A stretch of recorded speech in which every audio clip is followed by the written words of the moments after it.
warahmatullahi wabarakatuh. Waalaikumsalam warahmatullahi wabarakatuh. Yang saya hormati Bapak Hari Wahyono selaku dosen pengampu mata kuliah retorika serta teman-teman Rebel 2 yang saya banggakan. Marilah kita ucapkan puji syukur kehadirat Allah Subhanahu wa Ta'ala atas limpahan rahmat serta karunia-Nya, sehingga kita dapat berkumpul di tempat ini dengan keadaan sehat. Saya, Desi Amarwani, selaku pembawa acara dari tim Debat 5, izin memandu jalannya kegiatan debat pada pagi hari ini. Sebelumnya, perkenankan saya untuk membacakan susunan kegiatan debat pada pagi hari ini.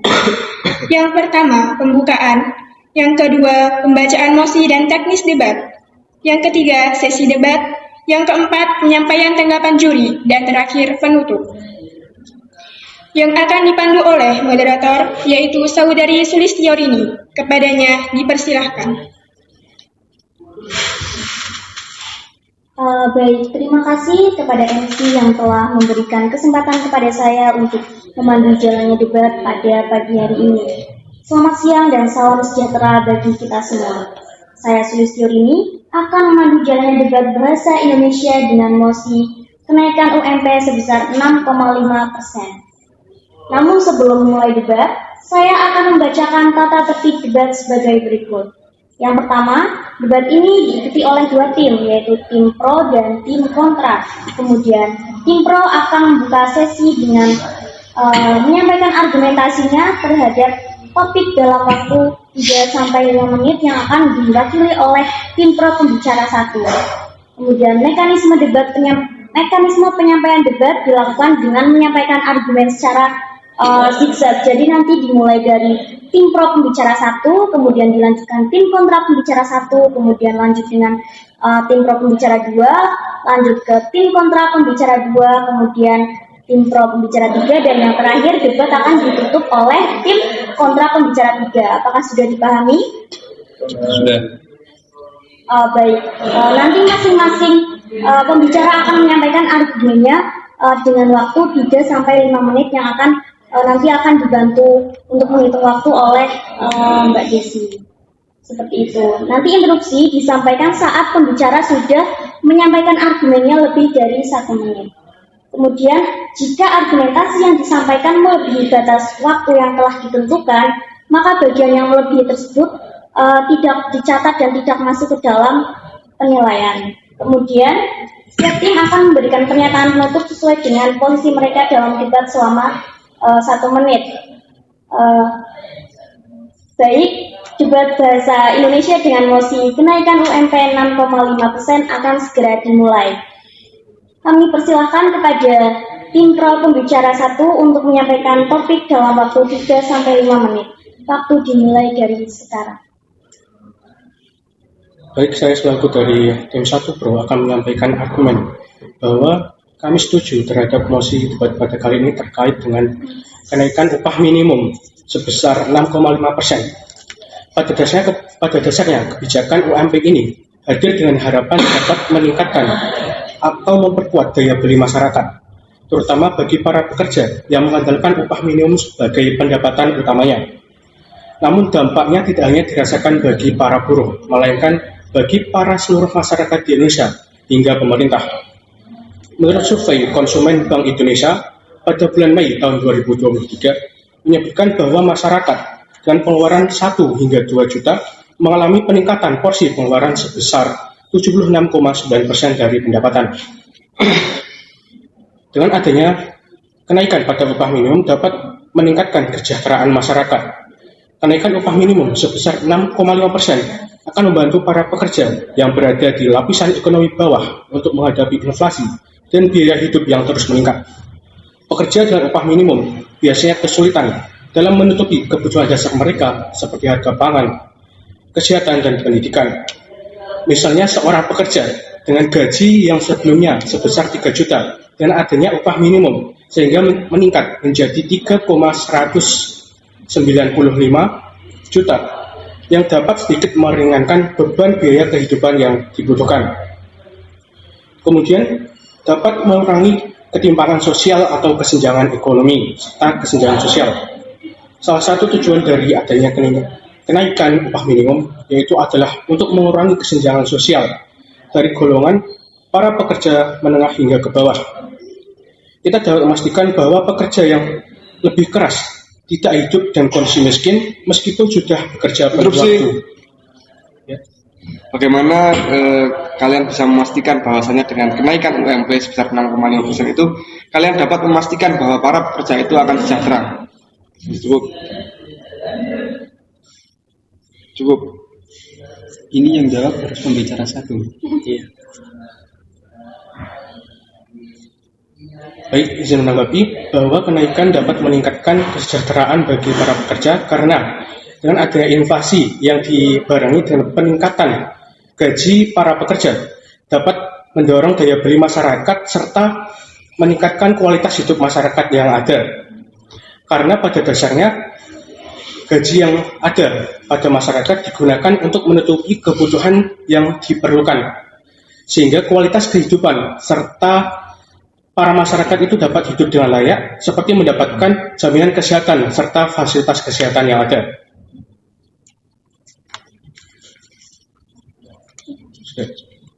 Baik, terima kasih. Selanjutnya akan dilanjutkan penyampaian argumen oleh tim kontra pembicara satu. Kepada tim kontra pembicara satu, dipersilakan. Saya akan menyangkal bahwa saya tidak sependapat atau tidak setuju dengan adanya kenaikan upah minimum sebesar 6,5% karena pertama, adanya perbedaan biaya hidup di antar daerah. Menurut saya, salah satu daerah di Surabaya dengan mencapai biaya hidup bulanan sebesar 13.360 per individu dengan pemasukan per tahunnya 4.735 itu menunjukkan kesenjangan yang tidak signifikan antara pemasukan dan pengeluaran. Karena di berbagai daerah tersebut tidak memiliki UMR yang sama. Kemudian dari segi perusahaan akan mengalami kebangkrutan atau mengalami penurunan pendapatan jikalau para pekerja atau para buruh itu dinaikkan upahnya, sementara pendapatan atau produktivitas dari perusahaan itu tidak naik, itu akan mengalami inflasi yang signifikan. Ketidakseimbangan antara inflasi tersebut akan merugikan bagi perusahaan-perusahaan. Interupsi. Masyarakat. Menurut kelompok kami bahwa dengan adanya kenaikan upah minimum dapat meningkatkan motivasi bagi para pekerja untuk bekerja lebih keras lagi. Karena namun itu tidak diuntungkan dari segi perusahaan. Mengapa? Karena produk di perusahaan, misal dari setiap produk itu pasti ada untuk membuat suatu produk itu membutuhkan modal. Nah, sementara modal itu tetap dan penjualan produk itu tetap, apakah seimbang antara pengeluaran untuk gaji dan penjualan produk? Gitu.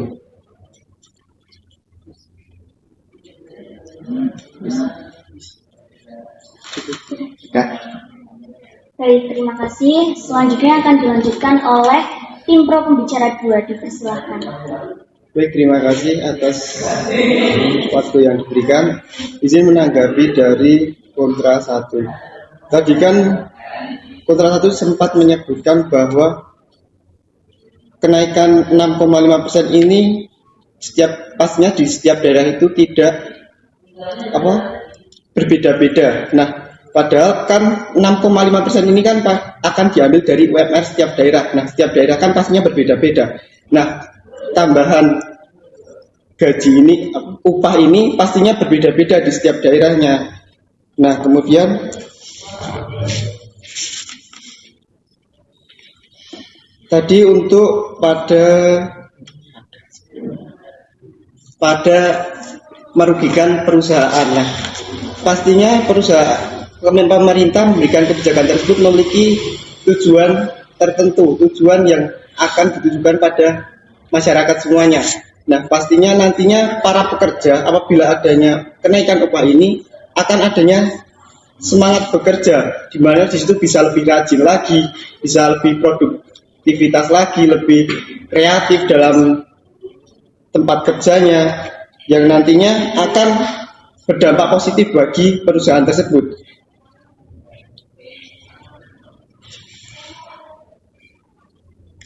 Nah, peningkatan produktivitas ini nantinya akan menguntungkan bagi perusahaan tersebut.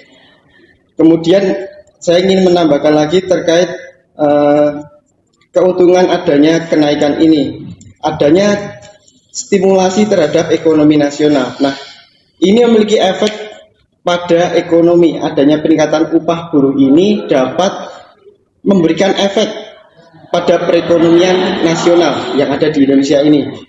Ketika adanya buruh memiliki penghasilan yang lebih besar, pastinya mereka akan meningkatkan konsumsi dan mendorong permintaan terhadap barang dan jasa, terhadap para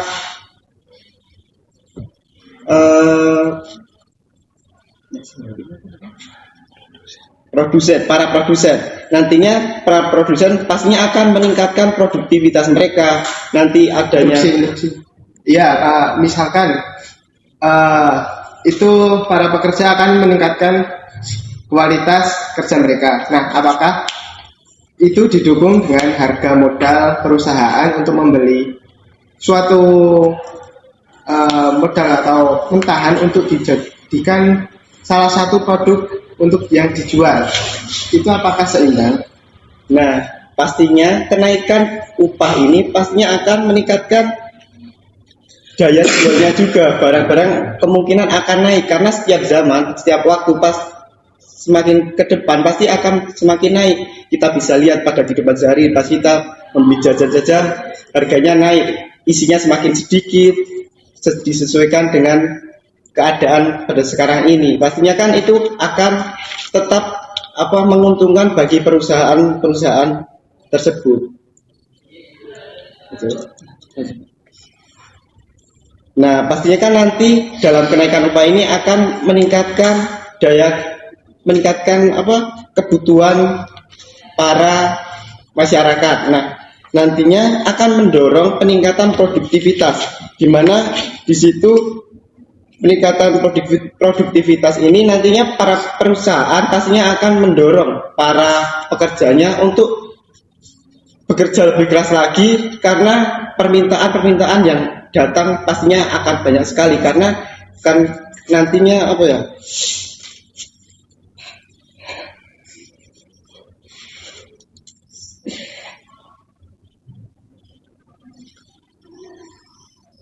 Nah, saya lanjut. Kemudian pastinya ada satu penelitian di mana peningkatan upah terhadap pekerja cenderung menunjukkan bahwa buruh merasa dihargai melalui adanya peningkatan upah tersebut. Karena saya lihat di beberapa sektor ada yang gajinya itu tidak sesuai dengan apa yang mereka lakukan di dalam pekerjaan tersebut. Nah, peningkatan ini akan menguntungkan bagi mereka para buruh semuanya. Baik, terima kasih. Selanjutnya adalah pembicara dari tim kontra, pembicara 2, dipersilakan. Terima kasih untuk moderator atas kesempatannya. Mungkin aku langsung aja kan tutup poin aja. Ini mengingat program dari presiden kita yaitu Prabowo Subianto tentang penaikan upah minimum regional yang meningkat 6,5%. Ya. Nah, yang kami pertanyakan adalah efektivitas atas program tersebut. Karena begini, yang pertama tadi menyebutkan bahwa yang tujuan program ini adalah untuk meningkatkan produktivitas selama karyawan. Oke lah, mungkin produktivitas itu akan menaik, tapi apakah kalian memikirkan tentang sumber daya yang limit? Bahkan BBM saja kita juga sudah tahu semakin meningkat, bahkan minyak bumi saja kita bakal bisa kehabisan gitu. Apakah kalian memikirkan itu? Tentunya kan harus dipikirkan juga. Nah, terus tadi juga disebutkan siapa saja sih yang terdampak. Yang pertama masyarakat atas konsumennya. Yang kedua adalah pekerja atau buruh itu. Lalu perusahaan. Nah, ini harus dipikirkan banget karena pertama nih, kenaikan upah minimum itu pastinya akan mengurangi pendapatan perusahaan. Karena apa? Pendapatan mereka dipotong untuk menggaji karyawannya. Ketika perusahaan itu hanya masih berkembang, maka nggak akan kuat. Apa solusinya? PHK atau pengeluaran orang. Nah, mungkin kalian berpikir kalau karyawan akan produktivitas. Nah, sedangkan karyawan yang memang tidak pintar seumpamanya, dia tidak jadi karyawan yang terbagus di perusahaan tersebut, apa nasib mereka tuh kayak gimana? Nah, gak usah jauh-jauh deh. Sekarang lihat aja dampaknya dari sekarang aja.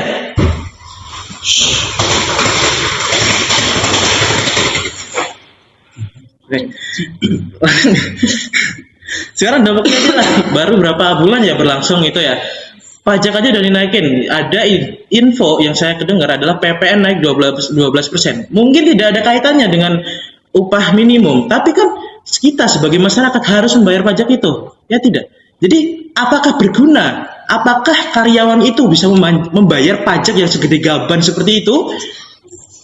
Nah, itu yang harus dipikirkan teman-teman. Karena kita nggak boleh melihat dari satu sisi saja. Kita harus melihat dari sisi yang lainnya. Mungkin data beberapa ada, tapi kan kita juga harus lihat dari sisi ini. Saya kasih contoh, seperti Golda tadi, Anda bilang jika kalau produktivitas akan menaik dan akan mengorder terus. Nah, Golda saja sekarang sudah susah ditemukan di Indomaret.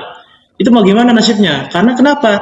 Sumber dayanya akan mengurang. Jadi nggak pasti susu itu ada selalu sampai kita kiamat itu akan habis, itu pasti itu sudah pasti. Apakah Anda memikirkan itu loh, dampaknya itu dipikirkan ke depannya, jangan hanya singkat. Karena kalau singkat saja pastinya semua program itu bakal efektif. Jadi kita harus memikirkan jangka panjangnya. Cukup. Baik, terima kasih. Selanjutnya kepada tim pro pembicara 3 dipersilakan untuk menyampaikan argumennya. Terima kasih.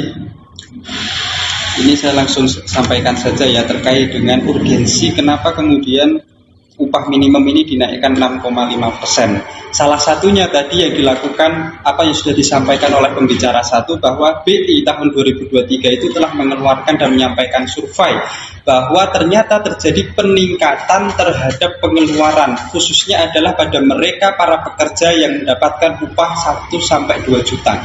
Sehingga untuk menambal kebutuhan itu diperlukan peningkatan upah dan peningkatan gaji. Ini penting untuk memenuhi kebutuhan para pekerja, dan juga ini salah satunya adalah meningkatkan daya beli masyarakat. Kemudian ini terkait dengan tadi argumen yang disampaikan oleh tim kontra, bahwa terkait dengan efektivitas program ini, efektivitas program peningkatan ini, barangkali kami kira itu efektif. Karena meningkatkan produktivitas, ini ya saya jawab, ini akan meningkatkan produktivitas, itu produktivitas pekerjanya itu juga produktif, barang-barangnya juga otomatis di situ akan mengalami peningkatan juga, karena ini berkaitan dengan sumber daya manusia, dengan tenaga kerja. Tenaga kerja mendapatkan stimulus, mendapatkan peningkatan pendapatan, maka dia akan lebih bersemangat lagi di dalam melakukan kerja-kerjanya. Kemudian juga selain itu terkait perusahaan yang mengalami pendapatan yang menurun, saya tidak setuju, karena peningkatan upah minimum itu akan meningkatkan daya beli, yang mana otomatis perusahaan-perusahaan itu malah akan semakin untung karena produk-produk yang dijualnya itu banyak yang akan membeli. Karena apa? Karena pekerja itu mengalami peningkatan secara kesejahteraan, sehingga yang tadinya mau beli belum mampu, dengan mendapatkan tambahan gaji dia bisa membeli, sehingga perusahaan justru akan mendapatkan untung di situ. Kemudian juga ini terkait dengan perusahaan yang mengalami penurunan pendapatan, ini justru malah investor-investor itu akan mau berinvestasi di Indonesia karena melihat sumber daya manusianya, wah ini spirit untuk bekerjanya luar biasa. Ini bisa, yang tadinya hanya bisa, ini ibaratnya bisa ibaratnya ibarat yang tadinya hanya bisa memproduksi 10 produk saja, dengan peningkatan ini bisa mengalami peningkatan menjadi 15 atau 20, dan itu akan menguntungkan bagi perusahaan. Kemudian juga tadi dari pembicara kedua kontra mengatakan bahwa PPN saja naik 12%. Lah justru kalau PPN naik 12%, seharusnya pendapatan buruh, pendapatan pekerja juga meningkat. Supaya apa? Supaya mereka bisa menambal kebutuhan mereka itu. Sehingga kalau PPN naik 12%, pendapatan buruh tidak. Pak diizinkan, dalam faktanya kenaikan upah minimum regional sebesar 6,5% itu tidak dapat menambal kenaikan PPN sebesar 12% yang disebutkan tadi, karena dalam data dari Semeru Riset yang saya baca tadi dan benar-benar baru terbit 2 hari kemarin, itu menunjukkan fakta bahwa tapi jika nantinya ada kenaikan sebesar 6,5%, itu tetap tidak akan bisa atau tidak akan cukup untuk menutup pajak yang nantinya akan dikeluarkan oleh mereka. Jadi seperti sama aja bohong dong menaikkan ini, sama saja dikurangi. Mereka dinaikkan untuk membayar pajak, sedangkan pajaknya itu lebih tinggi dari kenaikan gaji mereka, seperti itu. Kalau misalkan argumen Anda seperti itu, berarti Anda otomatis juga interupsi. Ini bukan argumen saya, tapi melainkan fakta dari riset dari sebuah jurnal yang saya baca tadi pagi. Jurnal tersebut terbit 2 hari kemarin dan terverifikasi oleh media atau platform digital yang terpercaya. Terima kasih Anda menggunakan argumen itu. Berarti argumen itu secara tidak langsung akan mengaminkan kenaikan upah minimum ini yang dikatakan 6,5% saja tidak cukup, apalagi kalau tidak dinaikkan sama sekali. Sehingga 6,5% ini sebetulnya sudah bisa membantu mengurangi beban hidup masyarakat. Pertanyaan saya itu, kita itu dinaikkan upah minimum sebesar 6,5% dibarengi dengan kenaikan pajak sebesar 12%. Itu sama saja bohong. Sebenarnya kenapa kita perlu dinaikkan upahnya? Ya karena kita dituntut untuk membayar pajak yang juga naik seperti itu. Sebetulnya PPN itu kan untuk pertambahan nilai barang-barang yang memang memiliki nilai yang cukup mewah, sehingga tidak semua juga buruh dan juga pekerja itu kan PPN itu bahkan kita minum di warung coffee shop saja itu ada PPN-nya sebesar 12%. Sekarang kita membeli barang pun PPN-nya akan naik. PPN itu berlaku untuk semua barang yang memiliki nilai jual di Indonesia. Oke, dan itu terverifikasi oleh perusahaan-perusahaan besar seperti di mall, kemudian ada di pasar. Itu kebanyakan barang yang berasal dari perusahaan itu memiliki PPN, kecuali kita berbelanja di pasar tradisional, berbelanja sayur dan lain sebagainya, itu kita tidak membutuhkan PPN. Terima kasih, singkat saja tadi saya sudah sampaikan, ini untuk jangka panjang terkait dengan peningkatan ini akan meningkatkan produktivitas Indonesia dan juga SDM Indonesia di masa yang akan datang. Karena otomatis apabila para pekerja dan buruh itu kan dia punya anak ya habis waktunya. Baik, terima kasih. Selanjutnya yang terakhir, argumen akan disampaikan oleh tim kontra pembicara 3. Silakan. Baik, saya mulai dalam 3, 2, 1. Terima kasih atas kesempatannya moderator. Di sini saya sedikit mencatat beberapa poin. Yang pertama itu dari tim pro tadi tidak menyebutkan bahwa dalam kenaikannya itu mereka menyebutkan bahwa ada penelitian yang menyebutkan bahwa semua buruh yang mendapat kenaikan upah minimum regional, sedangkan dalam fakta di lapangan itu tidak semua buruh itu mendapatkan upah minimum regional, ada yang di bawah UMR, dan itu nasib mereka bagaimana? Seperti itu yang pertama. Apakah mereka akan mendapatkan kejelasan dari kenaikan gaji sebesar 6,5% tersebut atau tidak? Karena jika mereka tidak mendapatkan kejelasan atas 6,5% gajinya, itu sama saja bohong, karena mereka juga tetap akan membayar pajak sebesar 12% tadi. Itu yang pertama. Kemudian peningkatan produktivitas dari masing-masing perusahaan. Mereka dari tim Poro tadi itu hanya memikirkan perusahaan besar yang dimana di situ memiliki modal yang benar-benar kokoh. Sedangkan di sini itu juga ada UMKM. UMKM itu kan kita tahu sendiri bahwa mereka usaha minim kecil menengah. Mereka itu usaha-usaha yang dinaungi oleh orang-orang yang sedang merintis. Jika mereka memiliki 3 karyawan dengan jumlah UMR yang nantinya akan dinaikkan, sedangkan mereka memikirkan untuk modal saja kesusahan, itu nantinya juga akan menjadi suatu permasalahan, di mana di situ dinamakan sebagai efek domino. Efek domino ialah suatu efek yang disebabkan karena kenaikan gaji dari karyawan, namun tidak ada kejelasan untuk membeli barang di pangsa pasar seperti itu.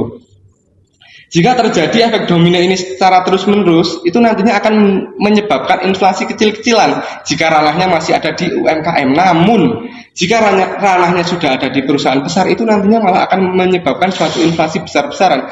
Karena kenaikan gaji itu nantinya menurut jurnal dari Semeru Riset juga yang saya baca, kenaikan UMP itu malah berdampak negatif karena setiap 10% kenaikan gaji itu nantinya akan mengurangi jumlah tenaga kerja yang diserap sebesar 1,12% dan juga akan mengurangi tenaga kerja yang sudah ada itu sebesar 2%. Bayangkan 2% dari jumlah tenaga kerja yang ada di Indonesia itu nantinya tidak akan mendapatkan pekerjaan. Apakah kita sebagai manusia tega akan hal itu? Kemudian tadi disebutkan oleh tim Poro bahwa investasi malah akan naik. Sedangkan menurut jurnal yang saya baca itu adalah disertasi dari Rahmi dan Rianto pada tahun 2022, bisa dicari di Google. Itu malah menghambat iklim dari investasi. Karena apa? Upah minimum untuk membayar karyawan itu merupakan suatu aspek yang besar, di mana di sana pasti lebih dari 50% uang perusahaan itu digunakan untuk hal tersebut.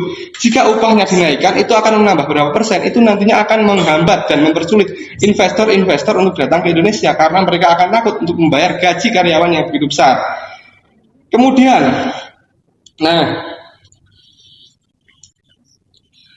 yang saya terima kasih. Yang saya garis bawahi tadi ialah dampak kepada masyarakat. Dampak di sini yang saya maksud kepada masyarakat ialah masyarakat itu di sini juga dibarengi dengan kenaikan UMP. Seperti tadi yang disebutkan oleh rekan saya dari tim Kontra 1 bahwa perusahaan-perusahaan itu tidak memiliki modal yang cukup jika nantinya dibagi untuk kenaikan gaji dan juga untuk membelanjakan untuk modal awal. Nah, sedangkan harga dari barang-barang ini belum tentu naik. Nah, dengan menyiasati dari hal tersebut itu pastinya akan terjadi penyusutan barang, kemudian penurunan kualitas. Nah, itu juga membuat membuat bahwa para tenaga kerja itu nantinya. Baik, silahkan. Boleh saya interupsi ya sedikit ya. Jadi di awal menyinggung terkait dengan produktivitas hanya memikirkan perusahaan besar, sementara UMKM bagaimana? Nah, kalau yang misalkan UMP itu meningkat, maka itu akan meningkatkan daya beli otomatis dari UMKM. Baik, saya paham, saya tidak akan terbeli dengan baik dan itu akan meningkatkan pendapatan mereka. Lah, kemudian terkait dengan investasi ini yang ingin saya tambahkan juga. Tadi di awal Anda membicarakan bahwa ini gimana kita memikirkan tentang manusianya atau tidak memikirkan tentang yang kecil-kecil atau tidak, sementara tidak mendukung peningkatan UMP itu dengan membacakan disertasi yang disampaikan bahwa UMP naik justru malah iklim investasi akan berkurang karena tidak sanggup dalam membayar para pekerja. Nah, ini di mana konsistensi awal tadi di awal menyampaikan bahwa apakah Anda tidak memikirkan bagaimana yang UMKM? Nah, sementara dari data yang disampaikan itu juga tidak memikirkan bagaimana para pekerja itu jerih payah demikian, tetapi upahnya selama ini belum bisa mampu mencukupi kebutuhan hidupnya. Baik, waktu sudah habis. Namun sepertinya akan saya lanjutkan saja meskipun nantinya itu tidak dinilai karena menurut saya tidak apa-apa, saya sudah berkata tadi. Karena menurut saya apa yang dikatakan Saudari Sultan dari kelompok Pro itu nampaknya malah tidak sesuai dengan apa yang saya sampaikan tadi. Karena jika kita dituduh untuk tidak memikirkan bahwa meskipun iklim investasi itu nantinya akan buruk jika UMP itu mahal, tapi nantinya jika UMP itu standar dan biasa saja, itu malah tidak akan mempengaruhi siklus yang sudah ada.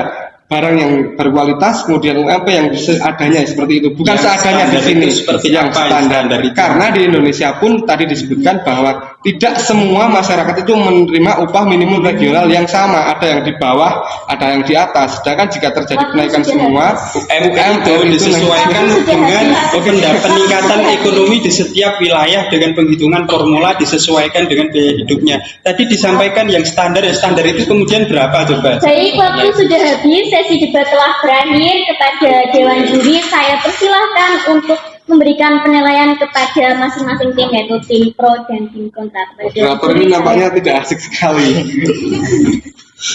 Baik, setelah mendengar argumen dari masing-masing tim, baik dari tim pro maupun tim kontra, memiliki dua pandangan yang berbeda terkait sistem UMP. Kedepannya, diskusi dan evaluasi terus-menerus terhadap sistem UMP diperlukan untuk memastikan efektivitasnya dalam menjawab tantangan ekonomi yang dinamis. Secara keseluruhan, tim pro sudah bagus dari segi penyampaian materi, jelas secara artikulasi, intonasi nada cukup baik, namun sedikit terdengar kurang keras. Kemudian penyampaian argumen dari tim kontra juga sudah bagus dalam menyampaikan argumen, baik dari segi artikulasi dan pelafalan sudah cukup jelas, namun intonasi jeda sedikit terlalu cepat. Dari kedua tim memiliki argumen yang cukup kuat. Namun di sini tim pro lebih unggul dan mendominasi karena didukung dengan berbagai argumen yang kuat dan juga terverifikasi, serta beberapa anggota tim mengajukan interupsi satu sama lain dengan catatan tidak melebihi batas waktu yang telah ditentukan. Terima kasih atas kesempatannya. Saya izin melanjutkan penilaian dari Saudara Irna. Apresiasi saya berikan kepada tim debat yang telah melakukan debat dengan baik.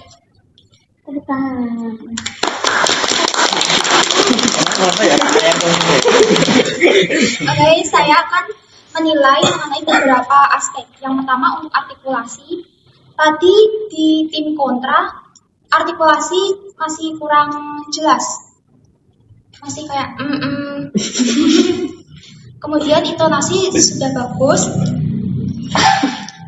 Ketika ada interupsi, masing-masing kelompok ini dapat menjawab interupsi dengan baik dan jelas. Meskipun tadi suasananya agak memanas di akhir, tapi itu bagus. Kemudian argumen yang disampaikan itu saling memperkuat, dan bahasa yang digunakan itu sudah bagus. Namun tadi tim kontra masih menggunakan aku, di saat yang lain menggunakan saya. Terima kasih. Oke, selanjutnya yaitu penilaian dari saya, juri ketiga. Terima kasih banyak pada tim pro dan kontra yang sudah memberikan argumennya. Bagus sekali. Di sini saya lebih menilai plus kepada tim pro karena pemaparan argumennya itu cukup kuat. Kemudian ketika diinstruksi dapat menjawabnya dengan baik dan jelas. Sedangkan tim kontra rasanya ada yang terbata-bata dan juga terlalu terburu-buru dalam menyampaikan argumen seperti itu. Tapi sebenarnya sudah bagus. Nah, kesimpulannya kami Dewan Juri memutuskan bahwa tim pro bisa menanggapi dengan baik instruksi setiap keraguan yang ditanyakan oleh tim kontra. Artinya tim pro lebih unggul dibandingkan tim kontra. Terima kasih. Baik, terima kasih kepada Dewan Juri yang telah memberikan penilaian. Apapun hasilnya, saya sangat-sangat berterima kasih kepada kedua tim yang sudah melakukan debat pada pagi hari ini. Demikianlah seluruh rangkaian debat pada pagi hari ini. Terima kasih atas partisipasi dan perhatian semua pihak. Semoga diskusi kita pada hari ini memberikan manfaat serta wawasan yang luas. Mohon maaf apabila ada perkataan atau tindakan dari saya selaku moderator apabila ada yang tidak mengenakan di hati kalian. Sampai jumpa di lain kesempatan. Saya kembalikan ke MC. Baik, sesi debat telah selesai. Terima kasih atas perhatian dan partisipasinya. Semoga diskusi debat pada hari ini dapat memberikan manfaat untuk kita semua. Saya Desi Ambarwani, pamit undur diri. Wassalamualaikum warahmatullahi wabarakatuh.